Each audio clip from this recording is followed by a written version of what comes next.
Pues ahora sí, abrimos la ventana de Soria Natura y esta semana con esta obra que tengo en mis manos. 970 páginas, alrededor de 2.200 fotografías componen esta obra, Castilla y León, granero de España, que abarca el patrimonio industrial cerealista de nuestra región y no solo eso, sino que también se detiene en los aspectos sociales, en las construcciones que nos dejan en nuestros campos. Para conocer un poquito más acerca de esta obra contamos en plató con la presencia de su autor, Benjamín Redondo. Muy buenas tardes, bienvenido. Buenas tardes, gracias. Una obra desde luego que de grandes dimensiones, esto pesa, se lo puedo garantizar, 970 páginas, como decía, más de 2.000 fotografías. ¿Cuánto tiempo te ha llevado ejecutar esta obra, Castilla y León, granero de España, y sobre todo, cómo nace? ¿Cuál es el propósito con el que comienzas a hacer la primera hoja que la compone?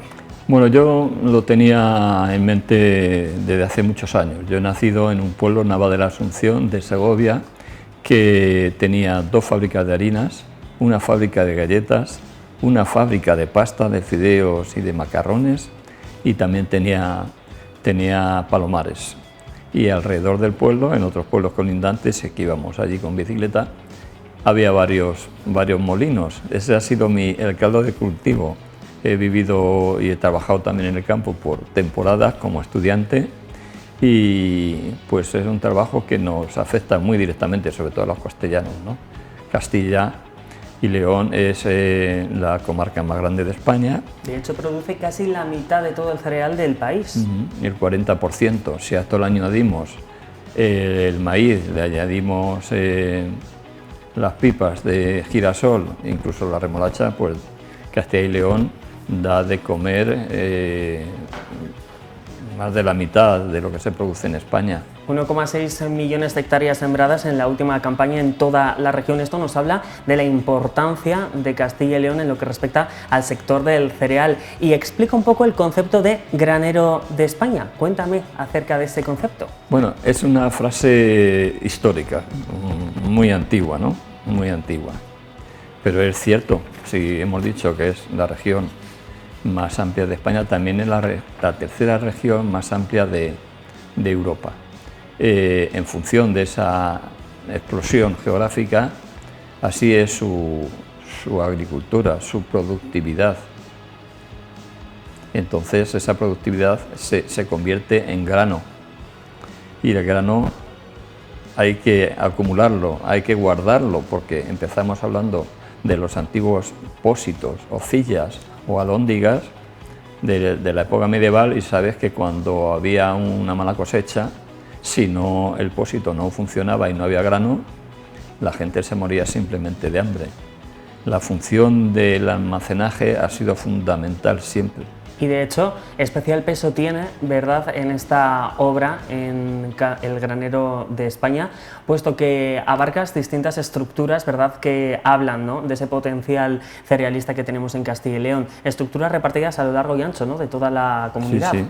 Mira, en Castilla y León hay 174 graneros, y en Soria hay 16 graneros, 16 silos verticales y 5 horizontales.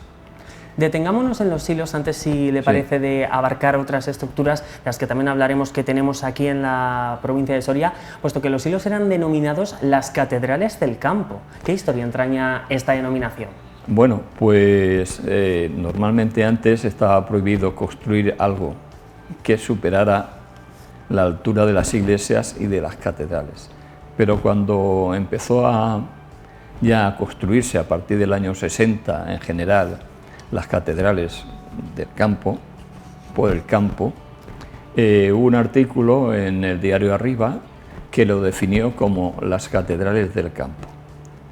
Y desde entonces se las llama así. Mira, hoy que he venido en autobús y que tenía más tiempo desde Guadalajara de ver el panorama, cuando he entrado en la provincia de Soria, lo primero que he visto ha sido el silo de Coscurita, que es precioso. Además, es un macrosilo.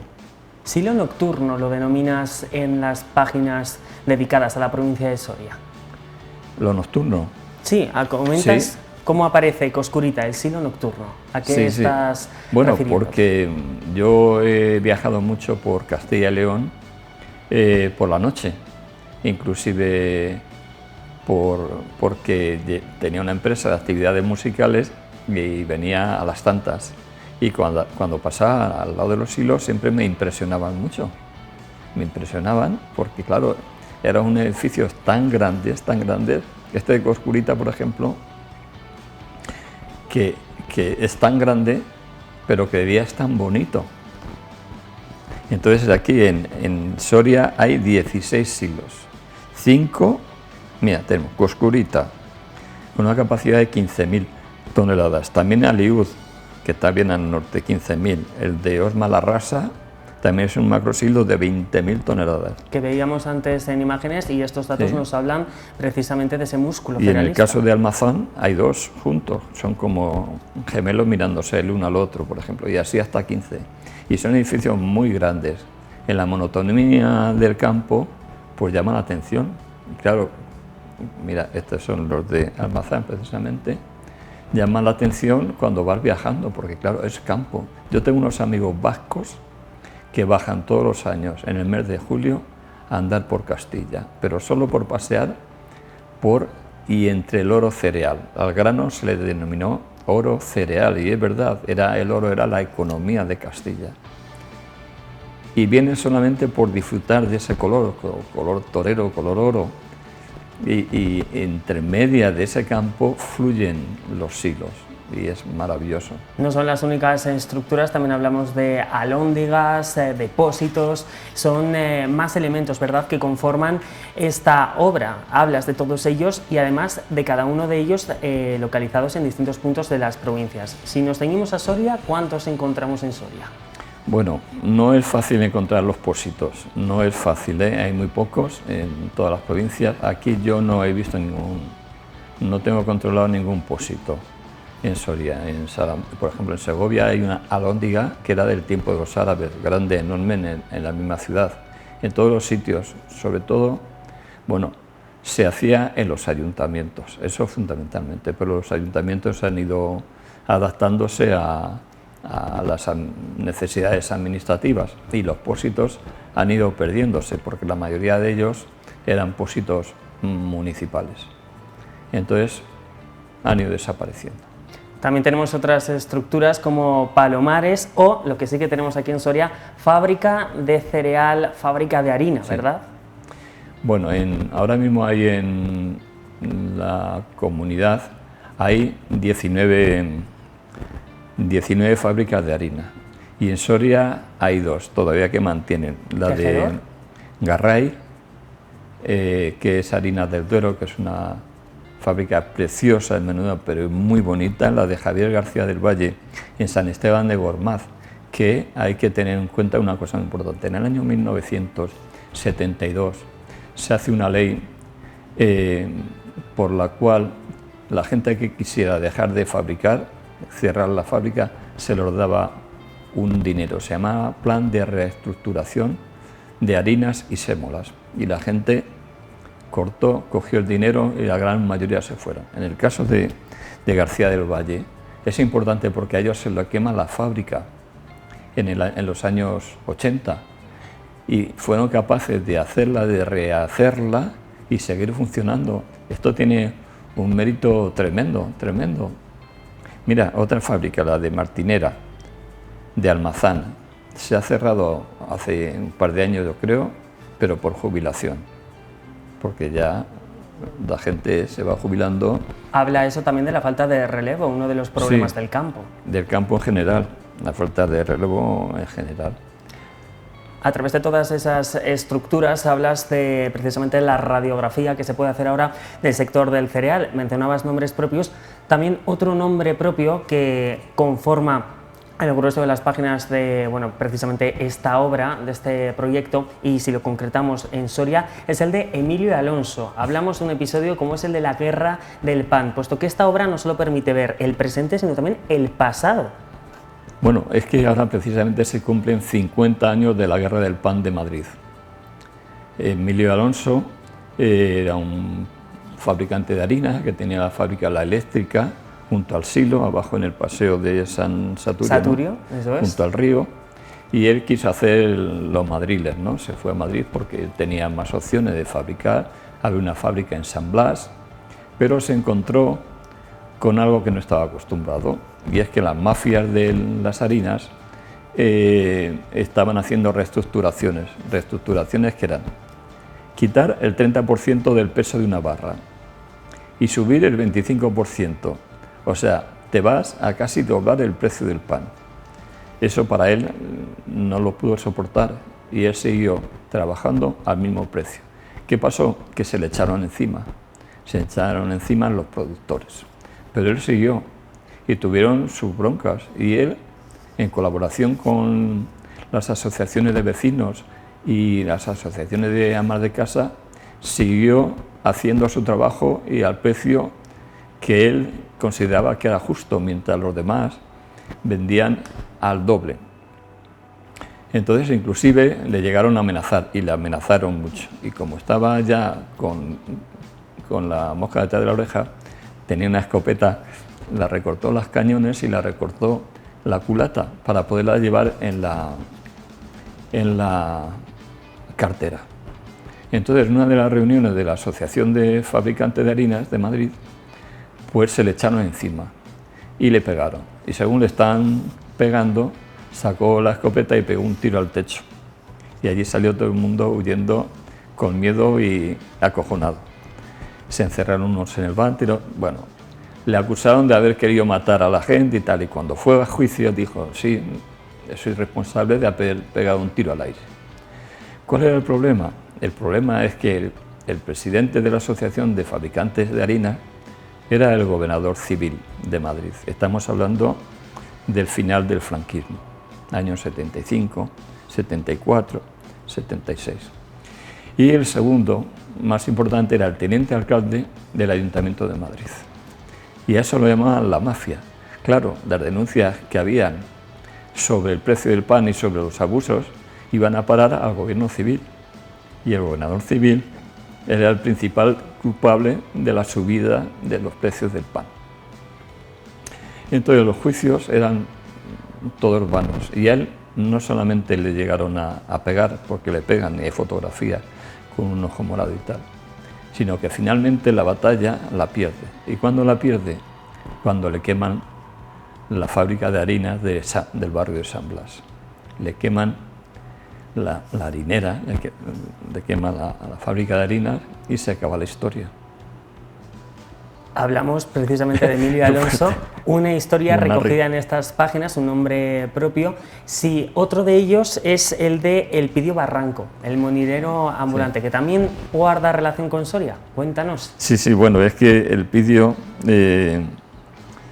Barranco pues fue un personaje visionario, porque estamos hablando de molinos y todos los pueblos no tienen molinos, incluso en la zona de más llanura, que no hay ríos, no tienen molinos. Entonces al Elpidio no se le ocurrió otra cosa que montar en un camión de tamaño medio, montar una logística de molino. Y entonces iba por los pueblos moliendo el grano, y durante muchos años ya sabía que venía Elpidio por la zona de Las Cuevas y de Quintana Redondo y todos esos pueblos.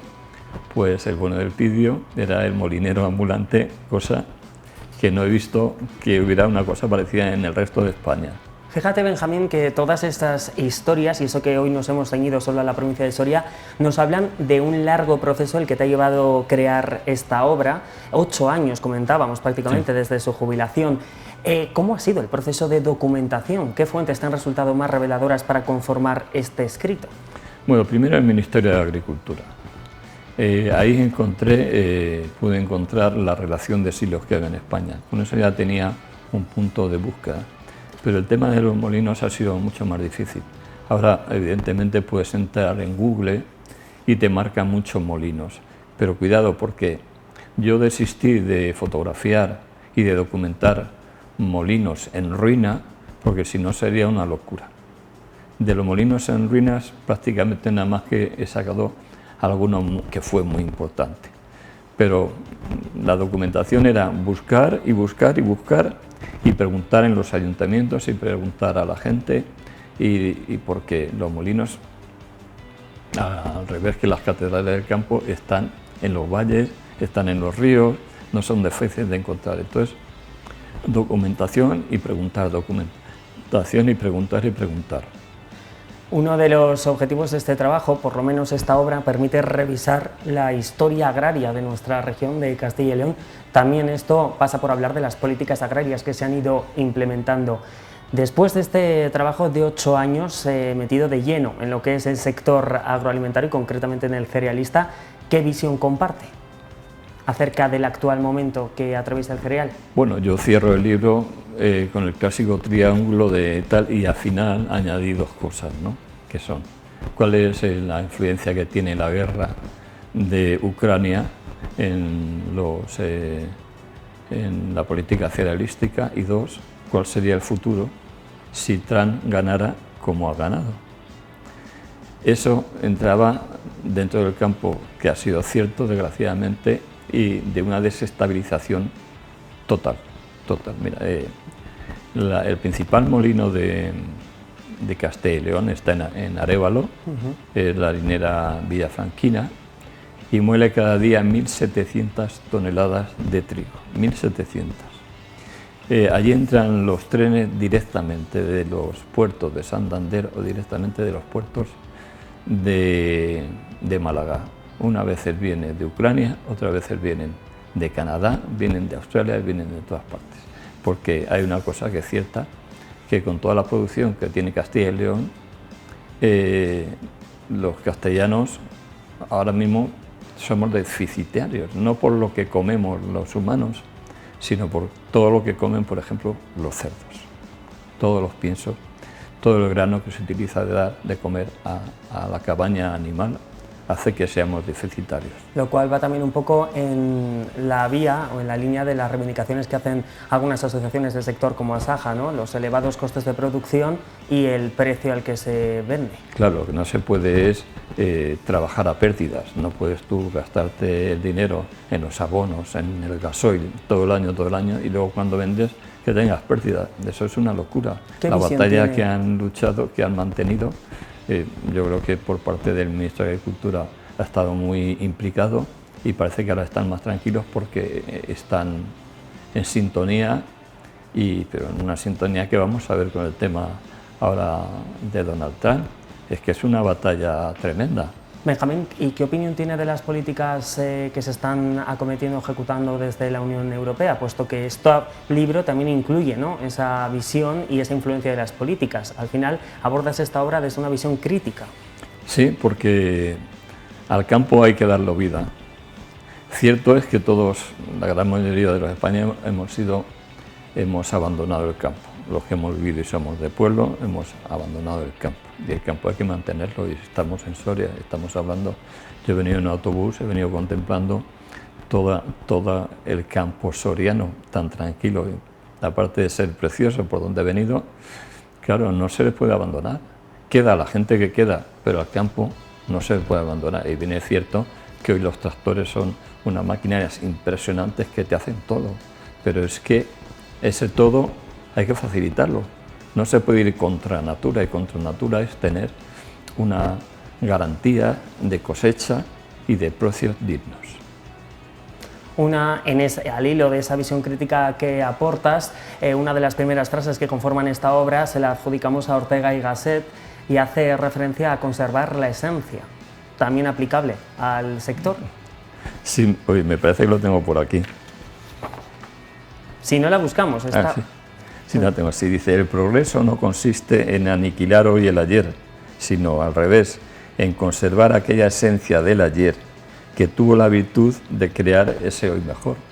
Está claro, es la base, es el trabajo, en este caso el trabajo es el de la agricultura. Esa visión, esa forma de ver y esa radiografía del sector cerealista, ¿a quién le recomendarías su lectura? Es decir, ¿a quién va enfocada esta obra? La obra del libro, bueno, yo creo es como si dijéramos un inventario, y cuando tú ves este inventario te vas dando cuenta la fuerza que tiene, el valor, la capacidad de trabajo. El libro en general es la herencia del trabajo del trabajo de la agricultura desde sus inicios.